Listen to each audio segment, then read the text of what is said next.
I just finished reading A Court of Thorns and Roses by Sarah J Maas. Let's get right into it. For those of you who don't know me, I'm Julian. For those of you who do know me, welcome back to my channel. The books that I usually review or react to are more on the spectrum of contemporary romance.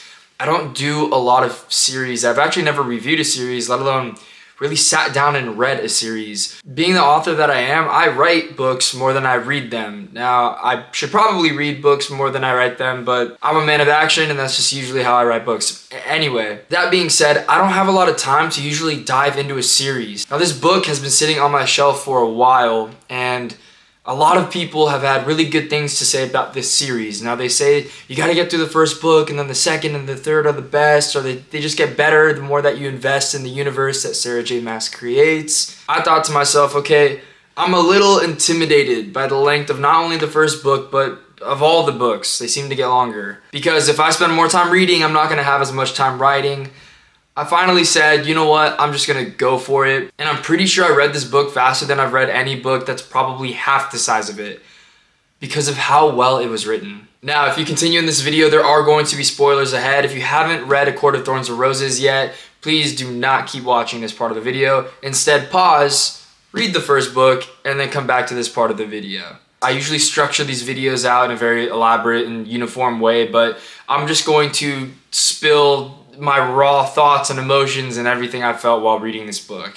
So I love Sarah J Maas's writing style because there's a certain level of exposition or details that go into world building when you're writing a fantasy. Now, Sarah J Maas does her world building within moments of action. When the book started off in the forest where Farah's in a high intensity situation, when she's about to shoot down this doe, or it was a deer, with her bow and arrow, and this wolf the size of a horse comes out of nowhere, I'm realizing that I'm picking up details about Farah's family situation, the fact that they were once well off but they're not anymore, and she has to provide for her family as opposed to her father and her two sisters. I'm learning that she's a very experienced hunter, which will help her later on in her trials with Amarantha. And I'm also learning that she's got a gift of some sort. Like, she's more perceptive, more self-aware, more resilient. Like, she's got a motive, and that motive is providing for her family. So I'm falling in love with Farah, but I'm also starting to learn about her family situation,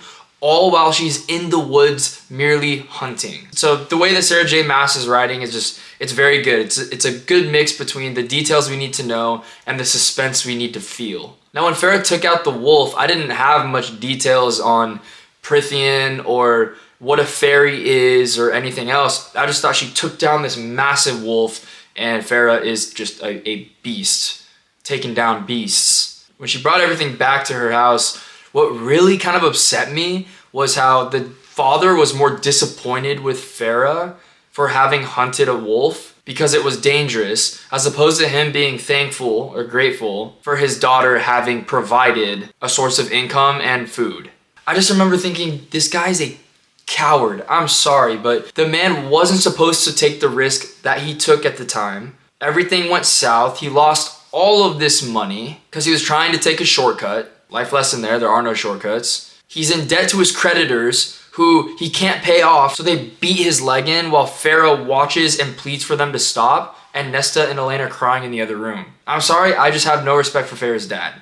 So they go through the market, and then we get more world building through a conversation that Farah has with the mercenary, which I thought was a cool detail. I thought the mercenary would come back later on in the story, but I don't think we end up seeing her, maybe in the later books. But you could tell that Farah and the mercenary have this connection. So Farah is always sort of destined for greatness, or destined to be this greater version of the hunter that she always kind of has been.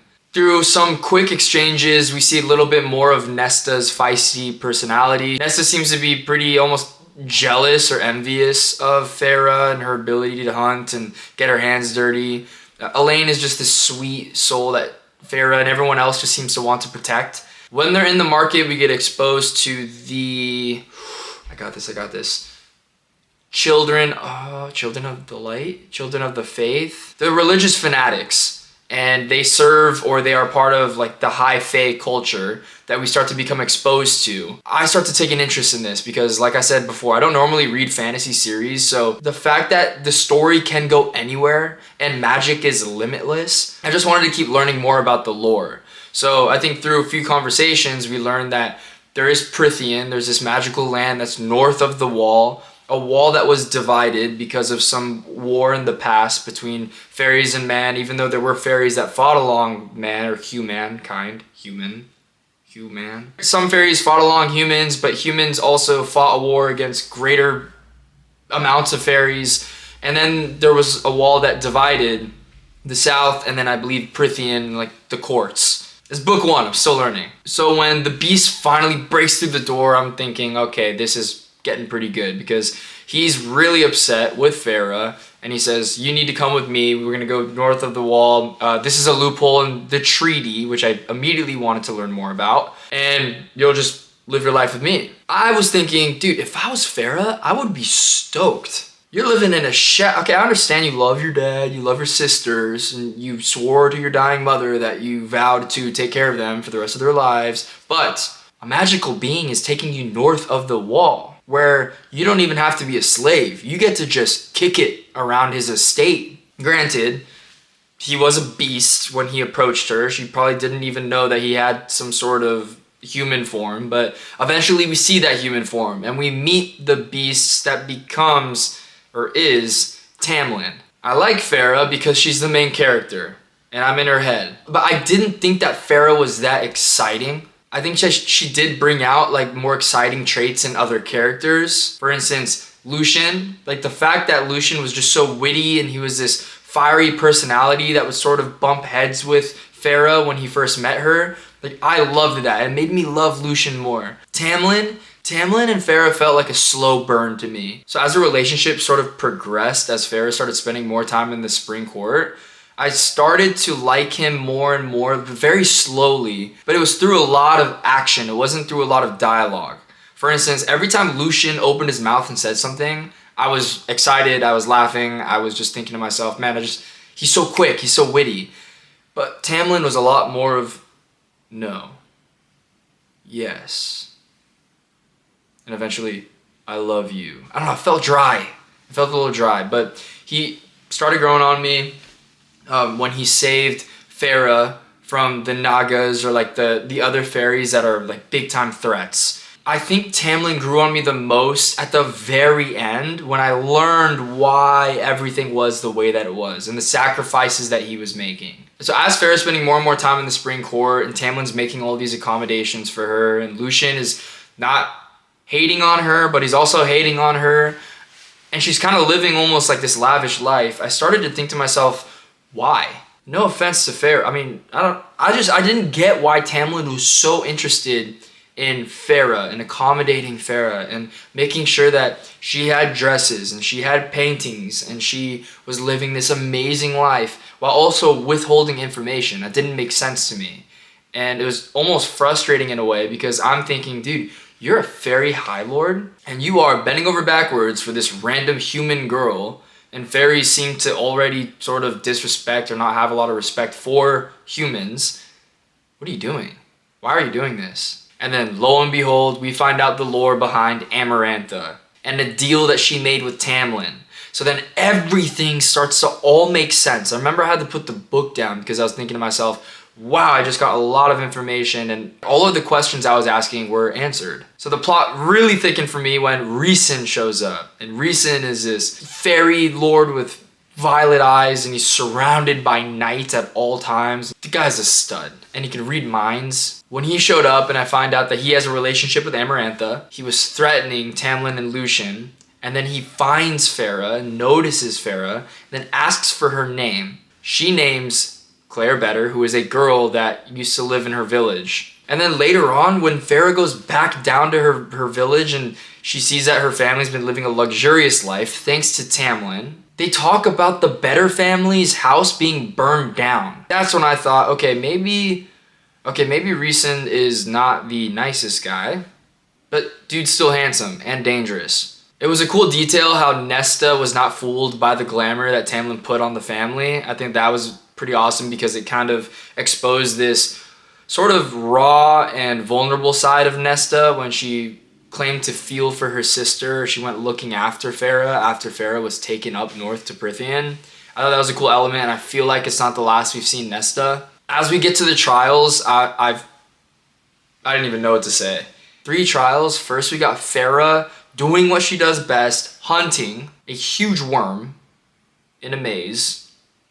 That was interesting. The second trial, I thought Sarah J Maas was going to kill off Lucian. I thank you for not doing that, Sarah. Lucian still is my favorite character. That was also really awesome because that was sort of a product of this growing interest that Rhysand had with Farah. So we saw that she had the tattoo and the tattoo was communicating. The only reason she had the tattoo was because of a bond she made with Rhysand, which I'm sure we're going to see more of in the second book, or at least I hope. Then we had the third trial, which consisted of Farah killing 3 fairies, one at a time. First one was, I think, from the summer court. It was just a random boy fairy. Second was a girl.